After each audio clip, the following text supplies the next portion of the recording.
Salut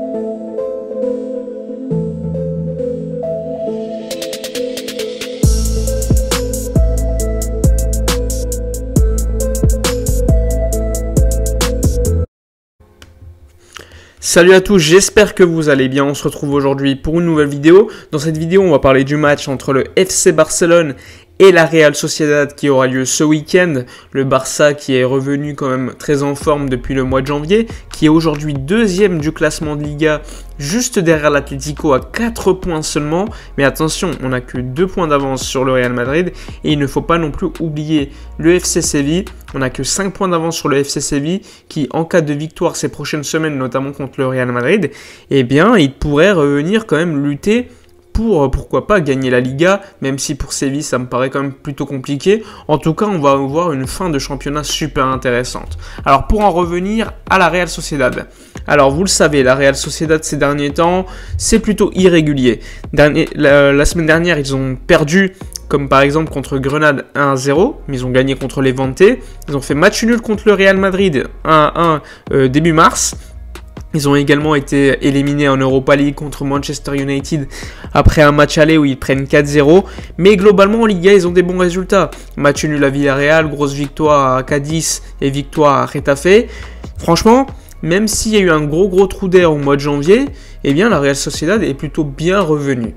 Concernant les derniers résultats entre le Barça et la Real Sociedad, eh bien, le Barça est largement en phase positive. On a gagné 9 matchs contre eux, il y a eu un match nul, et parmi ces 9 matchs, évidemment, il y a eu la demi-finale de Supercopa, il me semble, avec les pénaltys, avec la performance exceptionnelle de Marc-André Ter Stegen, après un match nul sur les 90 minutes. Sinon, globalement, la Real Sociedad, on sait que c'est une équipe qui joue très bien au ballon, qui a l'habitude, avec des joueurs comme David Silva, comme Oyarzabal, comme Januzaj, enfin bref, ils ont l'habitude de quand même pratiquer un beau football. Et franchement, on va avoir du spectacle ce week-end. Franchement, moi, j'en doute pas du tout. En tout cas, au niveau des absences, côté Barça, il y en a beaucoup. Sergi Roberto et Gérard Piqué qui, eux, devraient revenir quand même après la pause FIFA avec les matchs pour les qualifications de la Coupe du Monde 2022. Il y a Ansu Fati qui est encore absent. Il devrait revenir fin avril, mi-avril. Il ne faut pas prendre de risques avec lui. Il y a des médecins qui ne veulent pas qu'il joue avant la fin de saison. Mais lui serait quand même favorable pour jouer parce qu'il y a l'Euro juste derrière et il veut faire partie de la liste de Luis Enrique. Il y a l'absence de Philippe Coutinho qui devrait revenir au mois de début avril.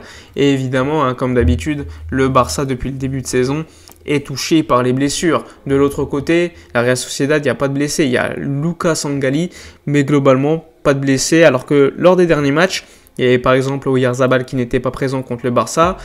Donc la Real Sociedad sera à 100%. Faut pas oublier qu'ils ont évidemment Alexander Isak, qui est un numéro 9 en ce moment, qui est en forme, qui fait des sacrées performances. On se rappelle, il me semble il y a 1 ou 2 saisons, il avait mis un triplé au Bernabéu contre le Real Madrid, il faut pas l'oublier. Donc c'est quelqu'un qui est capable, lors de certains matchs, d'être littéralement exceptionnel. Concernant le 11 du FC Barcelone contre la Real Sociedad, alors personnellement je m'attends à un classique 3-4-3, comme on l'avait vu lors des derniers matchs, avec Ter Stegen au but, Mingueza, l'anglais, et personnellement, je mettrais quand même Araujo en défense centrale. Ensuite, Dest, Busquets, De Jong, Alba sur la ligne un peu plus avancée par rapport aux centraux. Et devant, je mettrais quand même Pedri, Dembélé et Lionel Messi. Donc c'est quelque chose d'assez habituel, on a l'habitude. Même si Griezmann, ces derniers temps, bon, lors du dernier match, il avait été plutôt bon. Je ne sais pas si on va lui donner une certaine continuité pour ce match. Il ne faut pas oublier que la Real Sociedad, contrairement au dernier match, c'est une équipe qui va quand même essayer de presser un peu plus haut. Donc il y aura beaucoup plus d'espace, beaucoup plus de profondeur à prendre pour un joueur comme Ousmane Dembélé. Alors que contre Huesca, on l'avait clairement vu. Dembélé, il avait joué en 3-5-2 assez central. Et comme il n'y avait pas d'espace derrière, puisque Huesca défendait super bas, eh bien, il a été littéralement quasiment inutile. Alors que pour ce match, sa profondeur sera super utile. Donc il faudra choisir, soit titulariser Antoine Griezmann, qui est un joueur quand même un top joueur globalement, même s'il ne le montre pas toujours, qui n'est pas forcément un joueur de profondeur, soit titularisé Ousmane Dembélé. En tout cas, il y aura pas mal de questions à se poser, mais personnellement, je le mettrai pas pour ce match. C'est pas une question pour, c'est pas contre Griezmann, c'est tout simplement question de profil. Je pense que contre une équipe contre la Real Sociedad, vu le dispositif du 3-4-3, 3-5-2, on l'appelle comme on veut, je pense pas qu'il sera super utile pour être titulaire. Après, à voir, peut-être que Ronald Koeman va nous préparer une petite surprise, mais en tout cas, personnellement, je ferai un 3-4-3, dites-moi dans les commentaires ce que vous feriez. Mais bon, il ne faut pas oublier également que maintenant, le Barça va jouer un match toutes les semaines. Ça ne sera plus le rythme infernal depuis le début de saison, avec un match tous les 3 jours, où il y avait énormément de blessures, il y avait des joueurs fatigués. Là, tu auras potentiellement plus de capacité pour Ronald Koeman de travailler lors des entraînements, parce qu'il ne faut pas l'oublier, depuis le Covid, eh bien, il y a tellement de matchs, quasiment tous les 3 jours, que les équipes, elles ne travaillent pas forcément certaines choses à l'entraînement. Limite, elles travaillent beaucoup plus lors des matchs que lors des entraînements. Et ça, c'est un joueur qui l'avait dit lors d'une interview, c'est pas moi qui l'invente. Enfin bref, pour en revenir au match contre la Real Sociedad, personnellement, si je devais faire un pronostic, je m'attends quand même à une Real Sociedad super offensive qui va marquer un but, parce que le Barça, on le sait, cette saison, eh bien, on donne toujours un but. Mais je vois quand même une victoire du Barça. Je vais dire quand même 3-1 avec un but de Messi, un but de Dembélé et pourquoi pas un but de Frenkie de Jong qui a l'habitude maintenant de se projeter.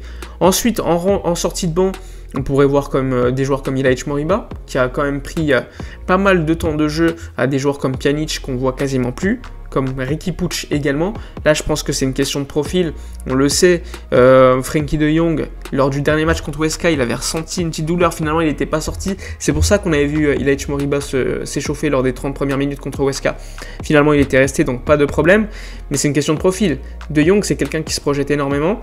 Riqui Puig, c'est pas un joueur qui se projette énormément. Et Pjanic non plus. Alors que Ilaix Moriba, c'est typiquement le joueur qui pourrait le faire. Et de l'autre côté, tu as Busquets qui, lui, est un joueur qui, ces derniers temps, quand même, il est super bon. On n'en parle pas assez. Il est plutôt bon dans ce profil où il est bien protégé. Mais c'est pas quelqu'un qui va se projeter énormément, même si contre Huesca, on l'avait vu se projeter un peu plus, même contre le Paris Saint-Germain. Mais globalement, c'est pas ce type de joueur. Donc je pense que Busquets, il est devant la hiérarchie Pjanic et Riqui Puig. Et en plus de ça, tu as potentiellement à côté de lui Frenkie de Jong qui pourrait jouer à ce poste de numéro 6 hybride, même en défense centrale. De toute façon, Frenkie de Jong, c'est un joueur exceptionnel. Il est complet, il peut jouer à tous les postes. Franchement, dans le monde, tu as 3-4 joueurs comme ça. Tu as Cancelo qui le fait avec Manchester City, et tu as Joshua Kimmich qui le fait avec le Bayern Munich. Et c'est quand même des excellents joueurs. Et Frenkie de Jong, on se rend compte aujourd'hui qu'il a pris quand même une sacrée dimension. Enfin bref, dites-moi dans les commentaires votre pronostic pour ce match, votre 11 contre la Real Sociedad, sans oublier le dispositif, 3-5-2, 3-4-3, plutôt revenir en défense à 4 avec le retour de Araujo. Pourquoi pas l'associer avec l'anglais et finalement mettre Mingueza à droite, mais moi j'en doute énormément vu comment ça marche ces derniers temps. N'oubliez pas de vous abonner à la chaîne, de liker, de commenter et de partager. Moi je vous dis à la prochaine et d'ici là, comme d'habitude, portez-vous bien.